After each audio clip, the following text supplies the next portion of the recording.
সকাল থেকে আমার মনটা অনেক খারাপ। তার তো এদিকে কোনো ধ্যানই নাই, সে তার টিভি দেখা নিয়ে ব্যস্ত ছিল। তাই একটা সময় সহ্য না করতে পেরে ডাক দিয়ে বললাম, এই শোনো। তারপরেও যেন কোনো খেয়াল নাই, মন ও প্রাণ দিয়ে গোপাল ভাট দেখতেছিল। তাই তো আবারও ডাক দিলাম, এই শুনতিছো?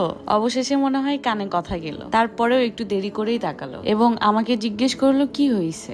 এরপর আমি তাকে বললাম, কিছুই হয়নি। কি হয়েছে তোমার দেখার বিষয় না। আমার অনেক আচার খেতে মন চাচ্ছে, আমারে আচার আইনা দাও। এবার সে আমাকে বলল, এখন আমি আচার কই পাবো? আমি বললেই কি আচার উড়ে উড়ে আসবে? কখন যে কি বলো না, কিছুই বুঝি না।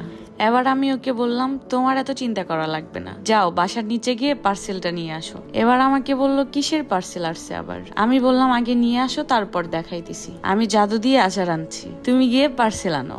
এখনো দাঁড়ায় আছে, যাও না কেন? এবার সে সোজাসুজি চলে গেল পার্সেলটা নিয়ে আসতে। আসলে গাইস, আমি ন্যাচারাল নিউট্রিশন ফেসবুক পেজ থেকে তাদের হোমমেড আচারগুলো অর্ডার করে দিয়েছি, যেখানে ছিল অনেকগুলো ফ্লেভার।